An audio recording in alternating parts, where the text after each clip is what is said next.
अकोल्यात आज प्रकाश आंबेडकर यांच्या निवासस्थानी झालेल्या बैठकीनंतर राजकीय घडामोडींना वेग आला आहे. भाजप विरोधात एकत्र यायचं असेल तर आधी एकमेकांना विश्वास द्या असं स्पष्ट सांगत आंबेडकरांनी पदवाटपावर कुठलाही शब्द दिला नसल्याचं स्पष्ट केलं आहे. तर अकोल्यात कुणाचाही महापौर होऊ शकतो, मात्र उद्यापर्यंत संपूर्ण चित्र स्पष्ट होईल असंही त्यांनी सांगितलं. मनसेच्या शिंदे गटाला दिलेला पाठिंबा स्थिर नसल्याचे संकेत त्यांनी देत राज्यात कोण कोणाला कधी पाठिंबा देईल याचा नेम नसल्याचं आंबेडकर म्हणाले. तर उद्धव ठाकरे आणि राज ठाकरे यांच्या युतीबाबत बोलताना दोन्ही भावांमध्ये मोठी दरी असल्याचा दावा केला आहे. तर भाजपकडून ऑफर आहे का या प्रश्नावर मात्र RSS रजिस्टर करा मग सगळे प्रश्न मिटतील असा टोला त्यांनी लगावला. राज्यामध्ये मी इलेक्शनच्या अगोदरही म्हणालो होतो आणि आताही पुन्हा तेच रिपीट करतोय की कोण कसा फिरेल आणि कोण कसा पाठिंबा देईल हे जज करणं कठीण आहे. मनसेने एकनाथ शिंदेला पाठिंबा देणं, मी त्याच्यामध्ये असलेला असं गृहीत धरून चाललोय की इंडिकेशन एक आहे की त्याही आघाडीत काही खरं नाही.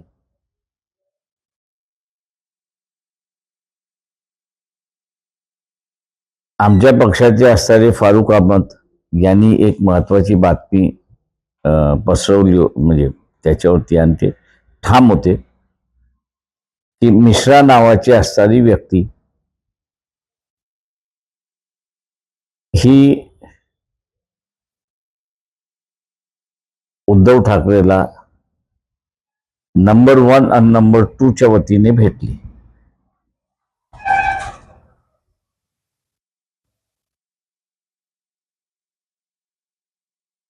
आता ही आमच्या फारुख अहमदला मिळालेली माहिती खरी आहे असं आम्ही त्या ठिकाणी मानतो.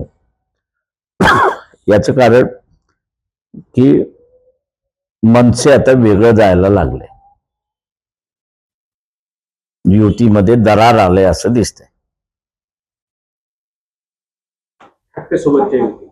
हा, मी दोन्ही भावांच्या युतीमध्ये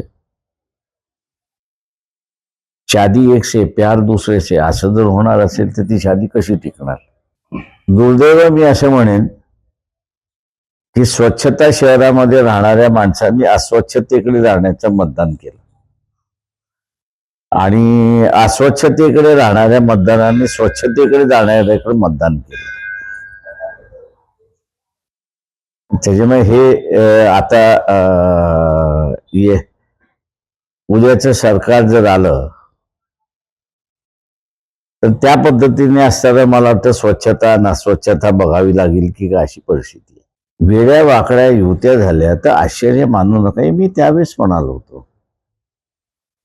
इस सियासी समीकरणों में बहुमत से ज्यादा सहमति की बहुत जरूरत होती है, ऐसा लग रहा है यहाँ पर, क्योंकि बहुमत की बात अलग है, सहमति से ही सब देखिए, सहमति से ही बहुमत की ओर जाते हो ना, बिना सहमति से बहुमत होता ही नहीं है. एक शेवटचा प्रश्न, भाजपकडून अकोल्यासाठी काही तुम्हाला ऑफर आली आहे? मला हा, माझी एक ऑफर आहे त्यांना, RSS रजिस्टर करा, आखे प्रश्नच मिटतात. काल विजय अग्रवाल बोलले की MIM आणि काँग्रेस हे दोन पक्ष सोडून आम्ही कोणाचीही युती करायला तयार आहोत. म्हणूनच मी म्हणालो ना की जे काही BJP बरोबर जाण्याच्या वेगवेगळ्या पक्षांच्या ज्या अडथळे आहेत त्या अडथळ्याचं एकच आहे की RSS याचं अधिकृतरित्याने लेबर कायद्याखाली रजिस्ट्रेशन व्हावं. लेबर कायद्याखाली रजिस्ट्रेशन होत नसेल तर पब्लिक ट्रस्ट ऍक्ट खाली रजिस्ट्रेशन व्हावं. पब्लिक ट्रस्ट खाली रजिस्ट्रेशन होत नसेल तर कोऑपरेटिव्हच्या कायद्याखाली ते रजिस्ट्रेशन व्हावं.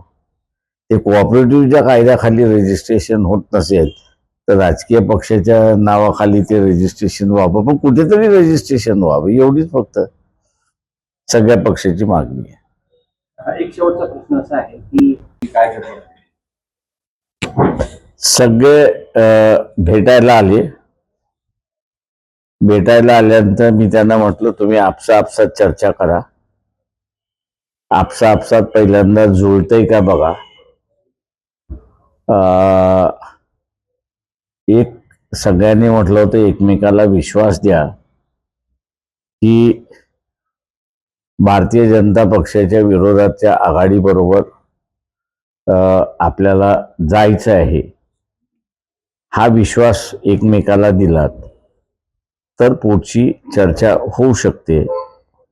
म्हणून आज नो बातमी, गोड बातमी असेल किंवा कडवट बातमी असेल ती उद्या 11 वाजता मी आपल्या सगळ्यांना सांगतो. नेमकी चर्चा काय झाली, इथपर्यंतच झाली? इथपर्यंतच झाली. प्रिन्सिपली जोपर्यंत ठरत नाही तोपर्यंत पुढं काहीच होत नाही. त्यांच्याकडे संख्याबळ आहे असं त्यांचं म्हणणं आहे. काँग्रेसचं संख्याबळ त्यांच्याकडे आहे, तुमची मदत पाहिजे एवढंच आहे त्यांचं. असं काही आमचं बोलणं झालेलं नाही. त्याच्यामुळे असं जे बोलणं झालं ते मी आपल्या पुढे मांडलं. ते मी तुला जसं म्हणालं की आम्ही जे पक्षाच्या वतीने सांगितलं की प्रत्येक जणांनी एकमेकाला विश्वास दिला पाहिजे. ती प्रक्रिया मला वाटतं सुरुवात झाली असं मी त्या ठिकाणी मानतोय. म्हणून कदाचित आज संध्याकाळची बैठक होईल किंवा उद्या सकाळची होईल. पण 11 वाजल्याच्या आतमध्ये मी त्यांना हे सांगितलेलं आहे की आपण निर्णय घेऊन मोकळं पाहिजे की एकत्र बसतोय की वेगळं बसतोय. महापौर होईल. कोणाचाही होऊ शकतो. आत्ताच्या सिच्युएशनमध्ये कोणाचाही महापौर होऊ शकतो. सर, काँग्रेसच्या अकोल्यातल्या भूमिकेला कसं पाहता तुम्ही, की त्यांनी म्हटलं आमच्याजवळ सर्वाधिक नगरसेवक जरी असले तरी आमच्यासोबत जर भाजपला विरोधात बसायसाठी सर्व आले तरी आम्हाला कोणत्याही पदाची लालसा नाही, याकडे कसं पाहता? मी असं म्हणेन की त्यांच्या ज्या लिमिटेशन्स आहेत त्या लिमिटेशनला धरून त्यांनी योग्य निर्णय घेतला असं मी त्या ठिकाणी मानतो. सकारात्मक चर्चा होईल उद्या, काही गुड न्यूज मिळेल तुमच्याकडे? मी काय म्हणालो, 11 साडे 11 वाजता मी सगळ्यांनी निमंत्रण प्रेसला दिलेलं आहे. त्या दिवशी गुड चर्चा असेल तर गुड बातमी सांगेन, बॅड बातमी असेल तर तीही सांगेन, दोन्ही सांगेन.